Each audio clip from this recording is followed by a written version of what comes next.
इस लेक्चर में हम जानेंगे पार्चुरेशन एंड लैक्टेशन के बारे में। क्लियर? इससे पहले थोड़ा सा हम इससे पहले वाले लेक्चर का कुछ पोर्शंस छूट गया था जिसके बारे में हम जानते हैं। अगर हम देखें प्रेगनेंसी पीरियड में कि एम्ब्रियोनिक डेवलपमेंट किस तरीके से होता है, उसको हम जेस्टेशन पीरियड भी कह सकते हैं। तो फर्स्ट मंथ में जो है, फर्स्ट मंथ के अंत तक जो है बेबी में हार्ट का फॉर्मेशन हो जाता है। क्लियर है?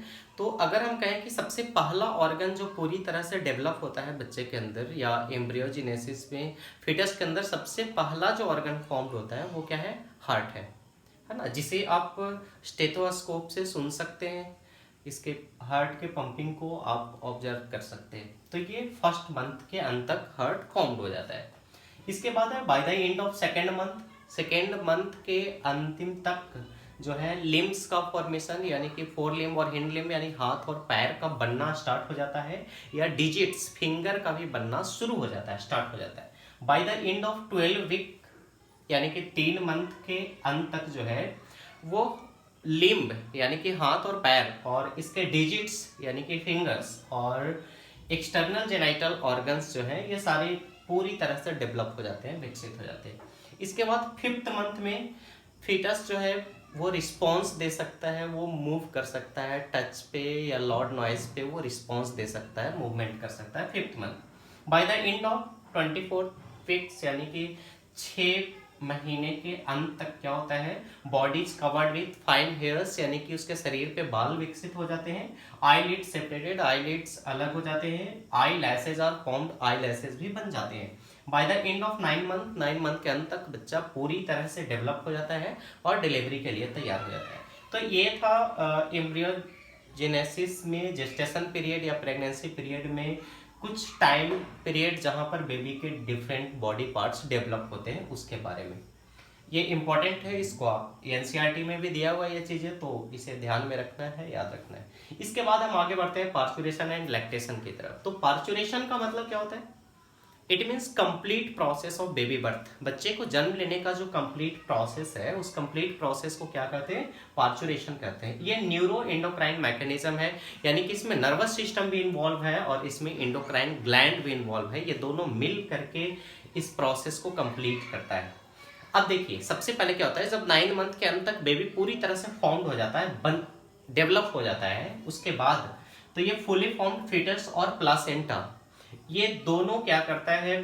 फीटल इजेक्शन फैक्टर कोई सब्सटेंस रिलीज करता है और इस सब्सटेंस के रिलीज होने की वजह से क्या होता है? यूटेरस में थोड़ा कॉन्ट्रैक्शन कॉज होता है जिसको हम कह सकते हैं फीटल इजेक्शन रिफ्लेक्स। एक बार फिर से, जब पूरी तरह से फीटस डेवलप हो जाता है तब ऐसे केसेस में फीटस और प्लासेंटा ये दोनों पार्ट्स, चूंकि फुली फॉर्म फीटस ये पैटर्नल और प्लासेंटा जो है इसमें मैटरनल और फीटस दोनों पार्ट है, तो ये दोनों मिल करके कोई सब्सटेंस रिलीज करते हैं जिसे हम कहते हैं फीटल इजेक्शन फैक्टर। इस सब्सटेंस की वजह से क्या होता है? यूटेरस में थोड़ा कॉन्ट्रैक्शन कॉज होता है जिसे फीटल इजेक्शन रिफ्लेक्स कहते हैं। ऐसा होने की वजह से क्या होता है? मदर के पिट्यूटरी ग्लैंड से ऑक्सीटोसिन हार्मोन रिलीज होने लगते हैं।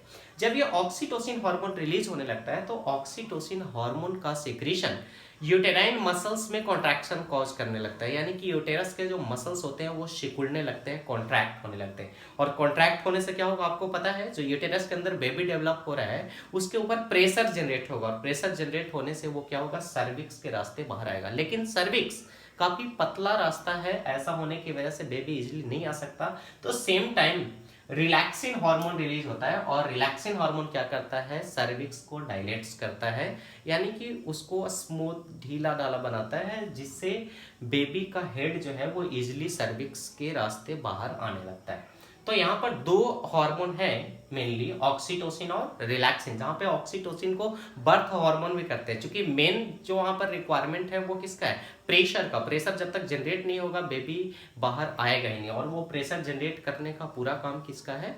ऑक्सीटोसिन का, इसलिए उसको बर्थ हार्मोन भी कहते हैं। हाँ, अगर ऑक्सीटोसिन का सिक्रेशन कम हो रहा है या रिलैक्सिन का सिक्रेशन कम हो रहा है तब ऐसे केसेस में सर्जरी के द्वारा बच्चे को बाहर निकाला जाता है। अब देखिए, तब जब ये डायलेट्स हो गया सर्विक्स और यूटेराइन मसल्स में कॉन्ट्रैक्शन भी कॉज हो रहे हैं, तब एक्सपल्सन यानी कि बच्चा बाहर आएगा और उस प्रोसेस को क्या कहते हैं? बर्थ। तो बच्चा इस तरह से जन्म ले लिया। जब बच्चा बाहर आया तो अम्बिलिकल कॉर्ड को क्या किया जाता है, शार्प ब्लेड से उसको कट करते हैं और धागे से स्टिच कर देते हैं, बांध देते हैं, है ना। इसके बाद जो है प्लासेंटा का पार्ट जो होता है वो लॉस्ट हो जाता है, वो खत्म हो जाता है। अब देखिए, तो ये हो गया पार्चुलेशन कंप्लीट प्रोसेस। यहाँ पर हमें याद रखना है कि यूटेरस में कॉन्ट्रैक्शन कब कॉज होता है, जब फीटल इजेक्शन फैक्टर रिलीज होते हैं। इसको रिलीज कौन करता है, फुली फॉर्म फीटस और प्लासेंटा, ये दोनों मिलकर रिलीज करते हैं। इसके रिलीज होने से जब यूटेराइन में थोड़ा कॉन्ट्रैक्शन कॉज होता है तो ये स्टिमुलेट करता है पिट्यूटरी ग्लैंड को, जिसे पिट्यूटरी ग्लैंड क्या रिलीज करता है, ऑक्सीटोसिन। और ऑक्सीटोसिन क्या करता है, यूटेराइन मसल्स को कॉन्ट्रैक्ट करता है, जिससे बेबी के ऊपर प्रेशर जनरेट होता है। इसके बाद सर्विक्स का डायलेशन किससे होता है, ये डायलेट्स किससे होता है, रिलैक्सेशन से, जिससे बेबी इजीली बाहर आ जाए। अब देखिए, इसके बाद है लैक्टेशन। लैक्टेशन का मतलब क्या हुआ, formation, secretion and ejection of milk, यानी कि मिल्क का बनना, मिल्क का सेक्रेट होना और मिल्क को ब्रेस्ट से या मेमरी ग्लैंड से बाहर आना। ये कंप्लीट प्रोसेस को हम क्या कर सकते हैं, लैक्टेशन। ठीक है। अब देखिए, ये लैक्टेशन कैसे होता है, जब बच्चा का बर्थ होता है, जन्म लेने के बाद जो है प्लासेंटा क्या कर रहा था, एस्ट्रोजन और प्रोजेस्टेरॉन हार्मोन का सेक्रेशन कर रहा था। तो जब बर्थ हो गया, जन्म हो गया, तो प्लासेंटा तो लॉस्ट कर गया। अब लॉस्ट होने के बाद क्या होगा, एस्ट्रोजन और प्रोजेस्टेरॉन का लेवल कम हो जाएगा। जब एस्ट्रोजन और प्रोजेस्टेरॉन का लेवल कम होता है, यानी कि low level of oestrogen and progesterone, it stimulates anterior lobe of pituitary gland. ये पिट्यूटरी ग्लैंड के एंटेरियर लोब को स्टिमुलेट्स करेगा। ऐसा होने की वजह से पिट्यूटरी ग्लैंड किसका सेक्रेशन करेगा, प्रोलैक्टिन हार्मोन का सेक्रेशन करेगा। जैसे ही प्रोलैक्टिन हार्मोन सेक्रेट होता है, वो स्टिमुलेट कर देता है मेमरी ग्लैंड के अल्वियोलाई। अल्वियोलाई क्या थे, मेमरी ग्लैंड में ग्लैंडुलर टिश्यू थे, जो छोटे छोटे यूनिट में बटे हुए थे। हर एक यूनिट का जो सेल था, वो सेल को क्या कहते हैं, अल्वियोलाई। तो मेमरी ग्लैंड में जो अल्वियोलाई यानी कि जो मेन सेल है, जो मिल्क का सेक्रेशन करता है, उसको स्टिमुलेट करता है प्रोलैक्टिन। ऐसा होने की वजह से ये अल्वियोलाई मिल्क का सेक्रेशन स्टार्ट करता है, यानी कि मिल्क बनना शुरू हो जाता है। देखिए, अब मिल्क का सेक्रेशन स्टार्ट हो गया, मिल्क फॉर्म होने लगा, बनने लगा, तो इसे इजेक्ट होना है। इजेक्ट कैसे होता है, तो जैसे बच्चा अगर निपल को सक करता है ना, तो बच्चा जब निपल को सक करता है तो ऐसा होने से उसमें सेंसरी शेल होते हैं जो स्टिमुलेट कर देते हैं किसको, पिट्यूटरी ग्लैंड को। पिट्यूटरी ग्लैंड जब स्टिमुलेट होता है तो वो क्या रिलीज करेगा, ऑक्सीटोसिन। ऑक्सीटोसिन क्या करता है, मेमरी ग्लैंड या ब्रेस्ट के मसल्स में कॉन्ट्रैक्शन कॉज करता है, और कॉन्ट्रैक्शन कॉज होने की वजह से ब्रेस्ट के अंदर या मेमरी ग्लैंड में जो अल्वियोलाई है, उसमें जो मिल्क फॉर्म हुआ है, वो मिल्क जो है वो सेक्ट आउट, वो बाहर आ जाता है निपल के रास्ते। या फिर ये इमोशन के वजह से भी ऑक्सीटोसिन सेक्रेट होता है, और ऐसा होने के वजह से जो है वो मिल्क ब्रेस्ट से बाहर आता है। तो ये देखा आपने पार्चुरेशन एंड लैक्टेशन के बारे में डिटेल से। क्लियर। इसके बाद हम नेक्स्ट चैप्टर स्टार्ट करेंगे अगले लेक्चर।